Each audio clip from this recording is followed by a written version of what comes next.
Ito ang mainit na balita na dapat malaman at mapanood ng taong bayan at pinag-uusapan ngayon sa mundo ng social media na tila ayaw ipalabas ng bayarang media. Kahit anong pilit niyong panggigipit sa mga Duterte ay sadyang tunay na mananaig pa rin ang kabutihan laban sa kasamaan. Tila nasampal ng kahihiyan at katotohanan ang mga loyalistang bulag pa rin sa katotohanan at ang gobyernong ngagba ngayon matapos tuluyan na nilagdaan at may matinding utos ang bagong presidente na United States of America na si President Donald Trump. Ang bagong executive order na nagpapataw ng kaparusahan sa International Criminal Court o ICC. Gaano kaya ito katotoo mga kababayan? Ating alamin.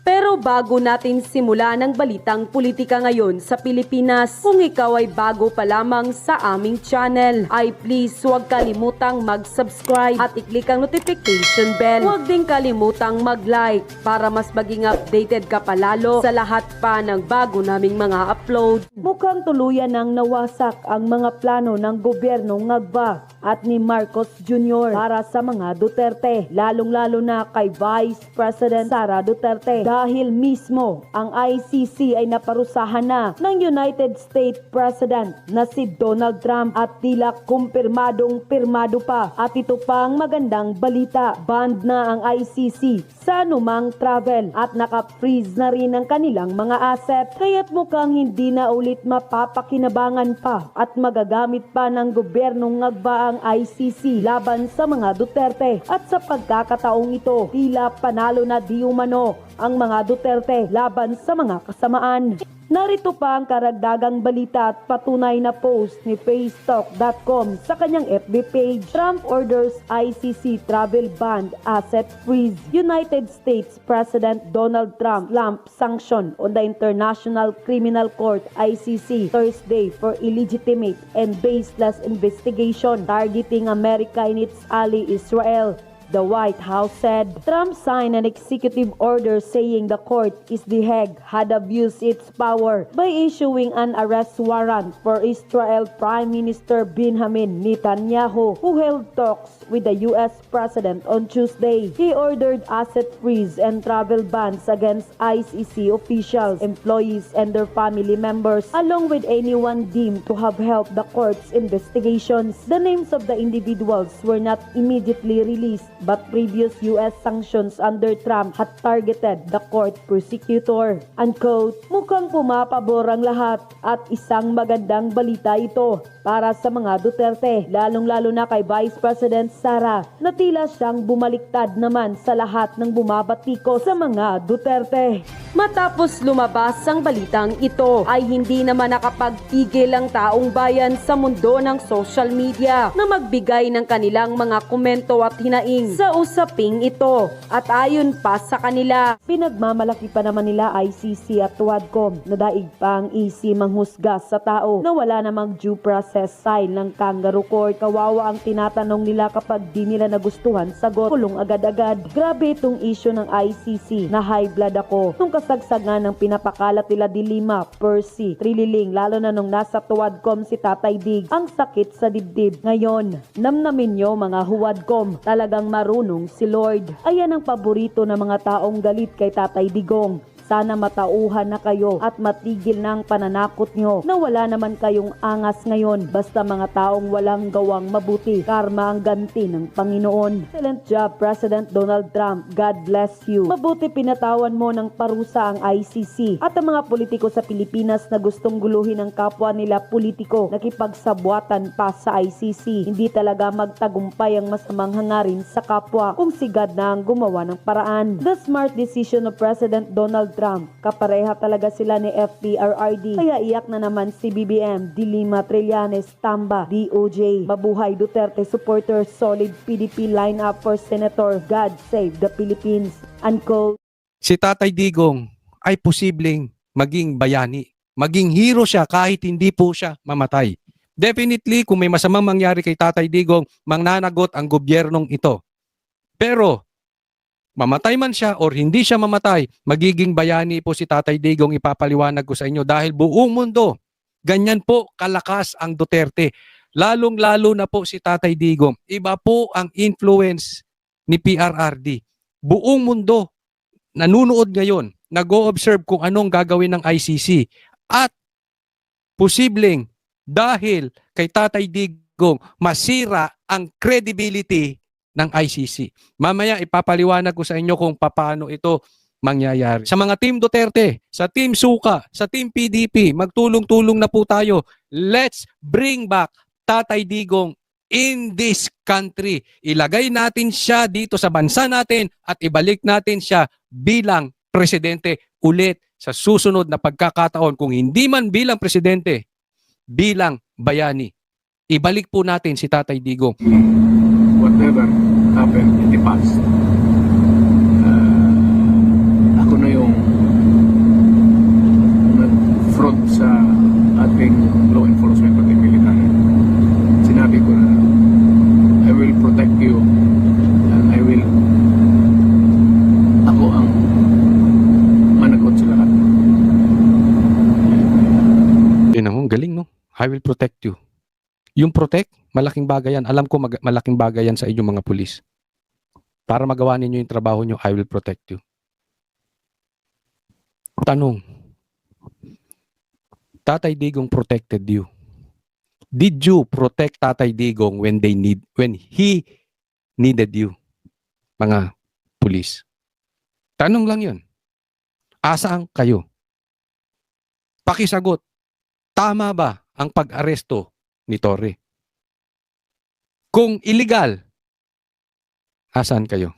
This will be a long legal proceedings. But I say to you, I will continue to serve my country at so be it. Kung ganun ang destiny ko. Yan. This is a long proceeding. Yun ang masakit yan kasi nag-average to. Kumulang 10 years ang paglilitis ng ICC. Ganun po katagal. At sa edad ni Tatay Digong, kung lilitisin siya doon, most probably, hindi na natin makikitang buhay si Tatay Digong. And this will be now battle of the brains. Hindi na po ito magiging base sa politika. Battle of the brains. Ngayon, I will explain to you posibleng makauwi si Tatay Digong. Ito po, ipaliwanag ko po sa inyo, ha. Ito po yung Article 59 ng ICC. Okay? Arrest proceedings in the custodial state. Okay? Sabi dito, a state party which has received a request for provisional arrest or for arrest and surrender shall immediately take steps to arrest the person in question in accordance with its laws and provision of Part 9. Number 2, ito ang pinaka-importante. A person arrested. Sino yung naaresto? Si Tatay Digong. Shall be brought promptly before the competent judicial authority. Yan. Sa judge. Competent. Yung tumatakbong korte. In the custodial state. Ibig sabihin ng custodial state, kung saan siya naaresto. Saan ba naaresto si Tatay Digong? Sa Pilipinas. Which shall determine in accordance with law of the state that, ayan, dapat madala siya sa competent judicial authority. Tanong, saan dinala si Tatay Digong? After inaresto siya, saan siya dinala? Villamor, di ba? Villamor is not a competent judicial authority. Dapat yan dinala sa korte. Dapat yan sinampa, dapat yan ipinatong muna sa korte. Hindi ipinatong sa eroplano diyan sa Villamor. Para matingnan kung the warrant applies to that person. Ibig sabihin, legit ba? Legal ba yung warrant? Totoo ba? Bibigyan ko kayo halimbawa. Yung warrant, hindi nila mapakita hard copy. Saan ka nakakita ng warrant nasa cellphone? Pinapakita digital. Oh, dapat legit yung warrant. Sino magdidesisyon? Si Torre? Hindi. Yung Villamor? Hindi. Sino magdi-decide? Competent judicial authority, which is the Supreme Court. Diyan sabit na sila. Bakit? Mahilig yan si Torre. Again, I will always compare this to what happened to KOJC. Ang warrant nila doon, wala si Pastor Kibuloy. Ang hawak nilang warrant of arrest ay wala si Pastor Kibuloy at wala silang hawak na search warrant. Anong ginawa ni Torre nung pumasok sa KOJC? Ang hinahanap si Pastor Kibuloy kahit wala siya sa warrant. Pangalawa, nagstay sila doon. Naghahalungkat sila ng gamit. Hindi po search warrant ang ginawa nila hindi po search warrant ang hawak nila. Pero ang ginawa nila doon ay nag-search sila, which is mali at illegal. Coach Oli, bakit nagtagumpay sila? Dahil hawak nila ang Pilipinas. Merong hawak yan. Si Torre na bumaback up sa kanya. At yan po, in my opinion, si BBM. Kaya nga kahit inutusan ng korte yan, umalis na kayo dyan. Pinalayas yan ng korte. Remember, nagdiwang kami? Pinaalis yan. Ayaw umalis. Bakit? Back up sa ibabaw. Anong difference ngayon? Pag illegal at hindi lehitimo yung warrant na hawak ni Torre, hindi siya mababakapan ng ICC. At tatandaan po ninyo, China is watching, Trump is watching, possibly Russia will come in. At yung mga hindi members ng ICC will back up Tatay Digong. Always remember this. Kaya nga sinasabi ko sa inyo, Tatay Digong, dead or alive, will come back a hero. Tandaan nyo yung sinabi ko. He will come back a hero. Bakit? Kailangan panindigan ng ICC yung kanilang credibility. And if it's proven that the arrest was illegal at hindi nila pinabalik si Tatay Digong, masisira ang credibility ng ICC. Imagine this, kung nasira ang credibility ng Supreme Court, ano na ang magiging silbi ng Supreme Court? Pwedeng masira ang presidente, pwedeng masira ang mga senators, pero ang Supreme Court hindi pwede. Kailangan ng credibility ng Supreme Court. How much more the International Criminal Court? How much more the ICC? So pag nagkamali sila ng desisyon dito kay Tatay Digong na nanunood ang mga bumaback up na bansa kay Tatay Digong, delikado ICC. Pwede pa ngang masira ang ICC. So ICC should choose. Ibabalik si Tatay Digong or masisira ang credibility nila. Because napakalinaw dito, pati yung warrant hindi po maayos. Puntahan natin letter B. The person has been arrested in accordance with the proper process. Dapat yung tao ay naaresto sa tamang proseso. Paano siya? Hindi siya naaresto sa tamang proseso. Wala siyang kaso sa Pilipinas. Kinidnap siya. Walang warrant na maipakita. Nakikita ninyo? O, pangatlo, the person's rights have been respected. Ni hindi man lang pinapasok yung mga abogado. Ni hindi man lang pinapasok si BP Sara. Number 3, the person arrested shall have the right to apply to the competent authority in the custodial state for interim release pending surrender. Hindi nga siya pinayagan na mag-apply na ma-release siya. Dapat pwede pa siyang mag-apply. Saan? Sa competent authority. Alin yung competent authority? Yung korte. Ano yung custodial state? Anong yung bansang humuli? Pilipinas. Diyan pa lang may problema na tayo. Ito napakaliwanag. And PRRD and ICC are being watched by the whole world. Titingnan nila ang kredibilidad ngayon. Tatandaan natin. Sa tingin natin, malaki si Tatay Digong. Sa tingin natin, mahal siya ng Pilipinas. Nagkakamali kayo. Tatay Digong is bigger than the Philippines. Mahal po siya sa buong mundo. Hindi lang po Pilipino. May mga supporters siya na bansa. Why? Kasi malinis. Malinis si Tatay Digong. Kung meron man siyang pagkakasala tungkol sa humanity, It's because pinagtatanggol niya yung biktima ng mga adik. Ang problema sa atin ngayon sa Pilipinas, natutuwa tayo pag patay yung biktima at buhay yung adik.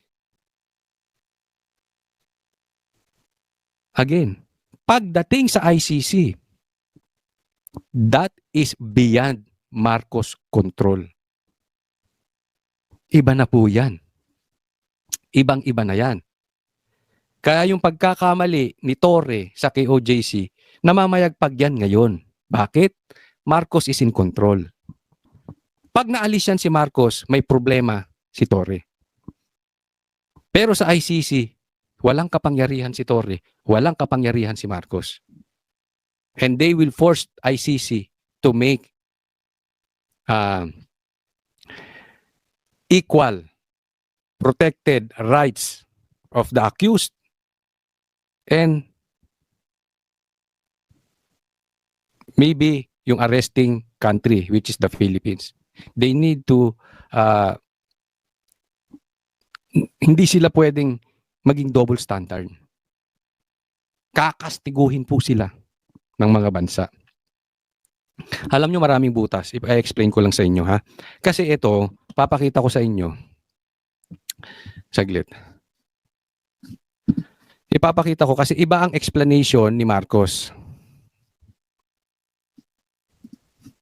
Ito po nakita ko kay Sasa. Yan.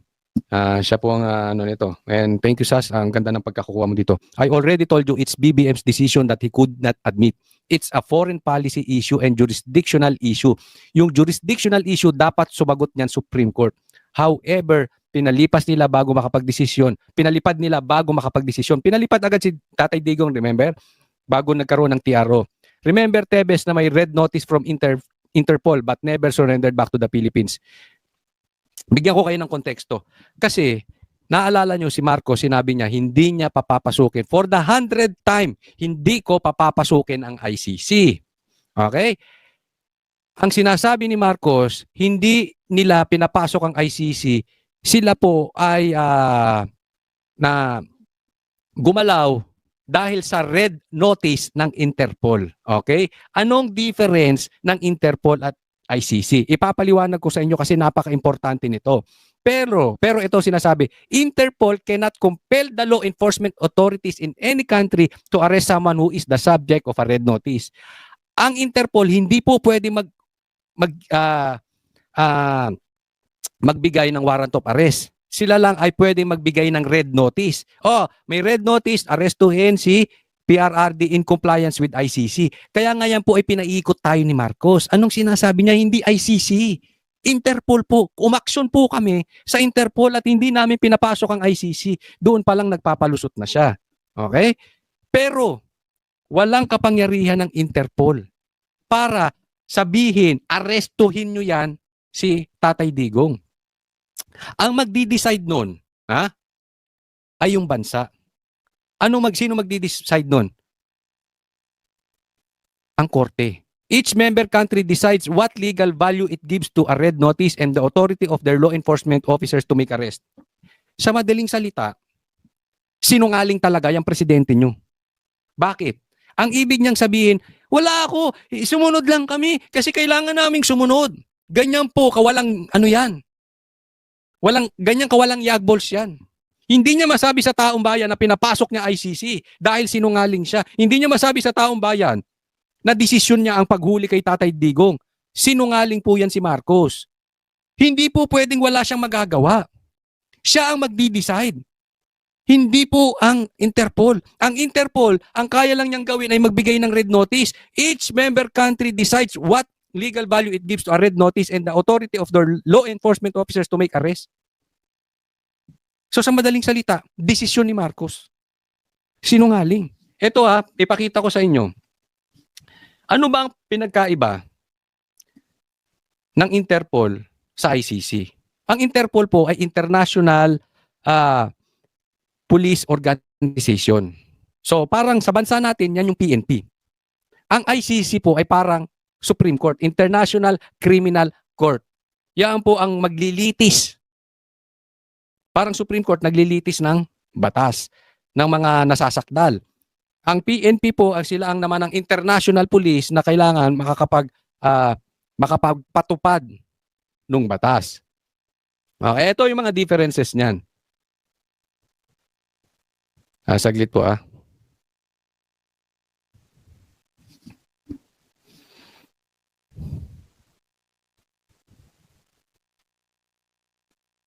Nawala.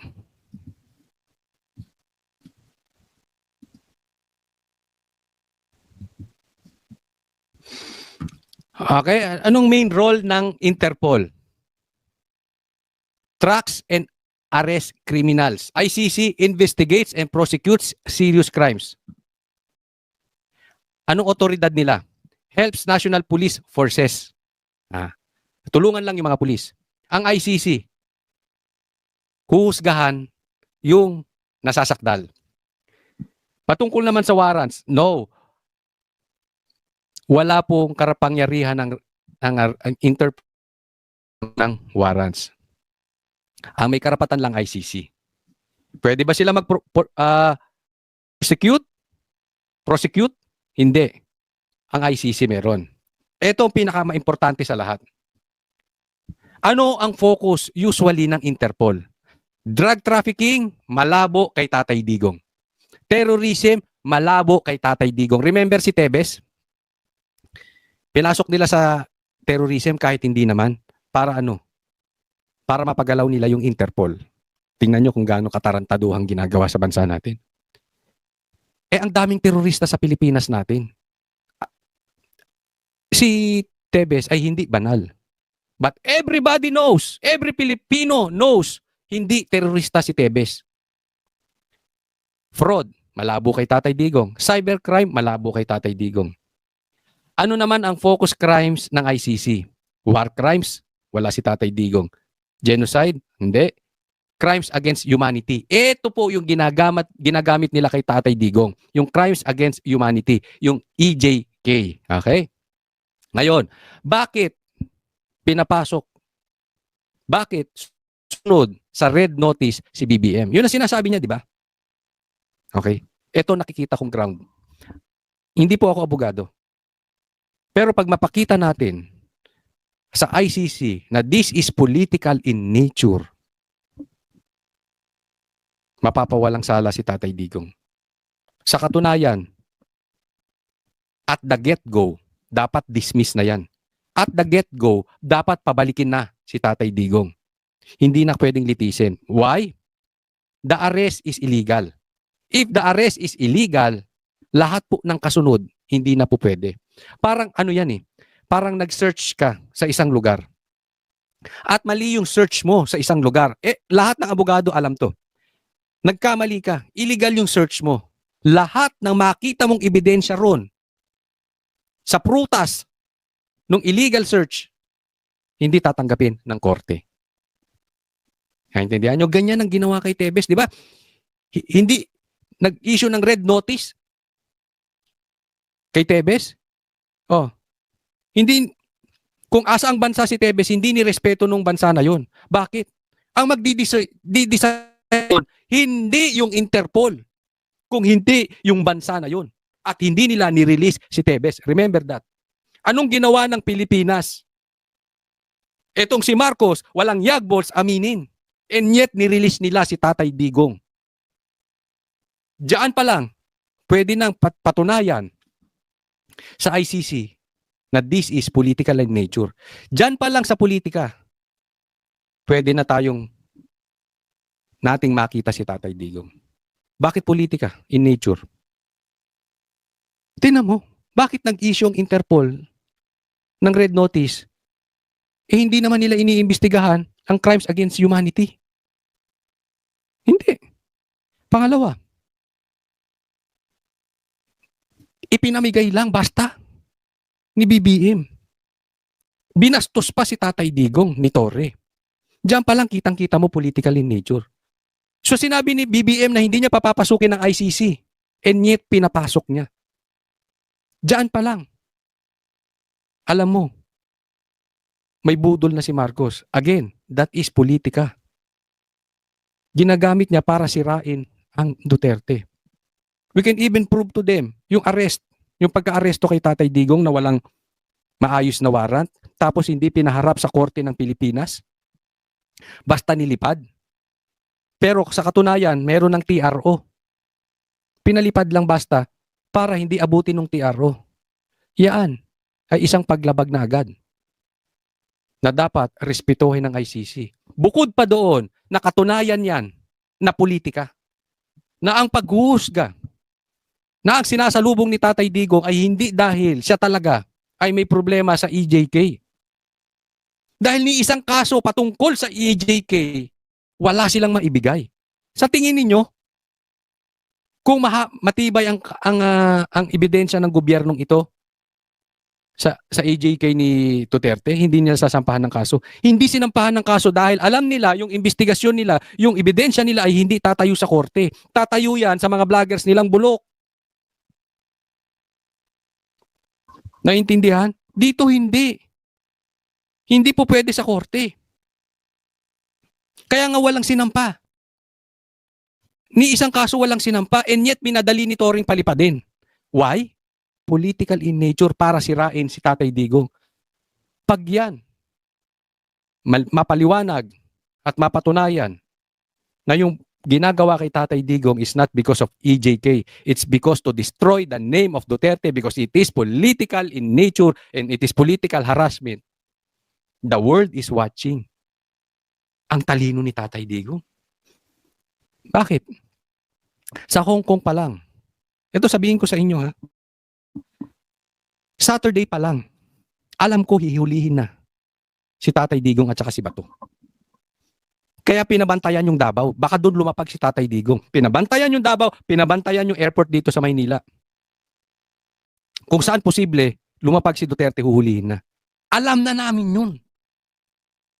Pag nagkita tayo sa personal, I will even show you the message that we already know. Saturday pa lang. And yet, umuwi si Tatay Digong. Alam niya huhulihin siya. Bakit? Matalino. Diyan po katindi si Tatay Digong. Alam niya, masisira ang ICC pag hindi sila nanindigan dito kay Marcos. Mapapahiya to si Marcos. Saan? Sa international community. Masisira ito. And definitely, malilibing na ang Marcos sa kaysaysayan ng Pilipinas. Ang talino mo, Duterte. Ang talino mo, Tatay Digong. Alam niya huhulihin eh. Pero alam niya magkakamali. Alam niya ang galaw ni Torre. Bakit? Ginawa niya sa KOJC. Alam ni Tatay Digong yun. Alam niya ang capacity ng utak ni Torre. Alam niya ang capacity ng galawan ni Torre. And yet umuwi siya. Posibleng masira niya dito ang kredibilidad ng ICC. Pag hindi nanindigan or pag nanindigan, sira ang Marcos at makakaangat na sa wakas ang bansang Pilipinas forever and ever. Amen. Ang galing ni Tatay.